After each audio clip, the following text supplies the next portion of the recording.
দেখেন কি একটা অবস্থা হয়েছে আজকে নতুন গরু আসার সময়তে গাড়িতে দুইটা গরু মারা গেছে।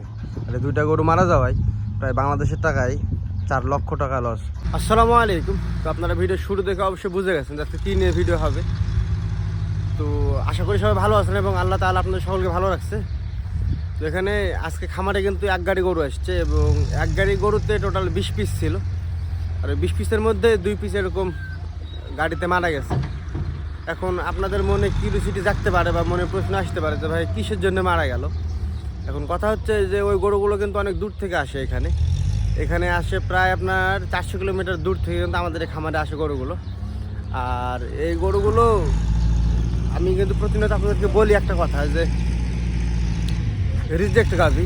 তো রিজেক্ট গাভীর মধ্যে কিছু ভাগ থাকে, হ্যাঁ, যেগুলো দেখা যাচ্ছে আপনার দুধ কমে গেছে ওইটা এক কোয়ালিটি রিজেক্ট গাভী, আর যেগুলো শারীরিকভাবে দুর্বল সেটা আরেক কোয়ালিটি রিজেক্ট গাভী। তো এখন ওই গরু দুইটা মারা যাওয়ার পিছনে কারণ হয়তো বা বেশিভাবে দুর্বল ছিল বা গাড়িতে হয়তো বা চাপ খাইছে, কারণ যেহেতু দূরের রাস্তা। আর আপনাদের যদি আইডিয়া করে ধরতে পারেন আপনারা তো কমেন্ট করে জানাবেন যে আসলে কিসের জন্য এরকম হতে পারে। তো আমার কাছে দুইটাই কারণ বলে মনে হয়, যে হয়তো বা শারীরিকভাবে দুর্বল ছিল গরুগুলো, অথবা রাস্তাতে হয়তো বা গাড়িতে কোনো চাপ লাগছে বা কোনো কিছু হয়েছে বিধায় কিন্তু এই অবস্থাটা ঘটছে। আপনারা কমেন্ট করে জানাবেন। চলেন আপনাদেরকে গরুগুলো দেখাই আর কিছু কথা বলি। তো আপনারা দেখতে পাচ্ছেন যে এখানে ট্রাক্টরে মাটি কাটতেছে। তো মাটি কাটার পিছনে মূল কারণটাই হচ্ছে কি যে আপনার ওই গরু দুইটা এখানে কিন্তু দাফন করা হবে। এখানে মাটিগুলো রাখতেছে আর ওই পাশে কিন্তু গর্ত করতেছে।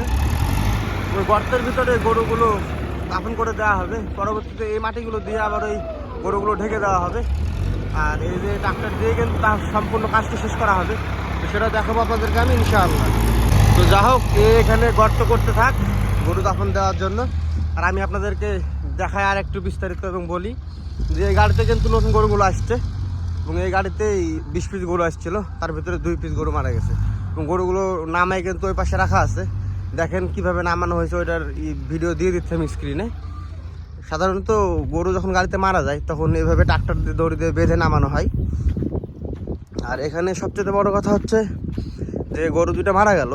এই দুইটা গরু মারা যাওয়ায় প্রায় বাংলাদেশে 3.5 লক্ষ থেকে 4 লক্ষ টাকা লস। আমি জানি না যে লসটা কে বহন করে। আমার কফিরে নাকি যে খামার থেকে আসছে আমাদের এই খামারে তারা বহন করে।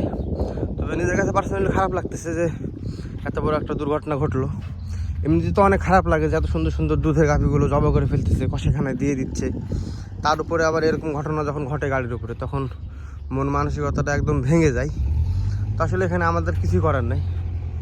এখানে দেখা যাচ্ছে যারা বিজনেস করতেছে এবং যেসব খামার থেকে আমাদের এখানে গরু আসতেছে তারা বুঝবে এই বিষয়টা। আমরা তো জাস্ট কাজ করতেছি একজনের অধীনে, তারপর নিজের কাছে পার্সোনালি খুব খারাপ লাগে। তো এটাই ছিল বিস্তারিত। যদি আমার এই চ্যানেলে আপনি নতুন হয়ে থাকেন চ্যানেলটি সাবস্ক্রাইব করে দিয়ে। আমি সর্বদা চেষ্টা করবো সৌদি আরব গরু খামার ভিত্তিক বিভিন্ন ধরনের ভিডিও আপনাদেরকে উপহার দেওয়ার। তো আজকের মতো বিদায় নিচ্ছি। আল্লাহ হাফেজ।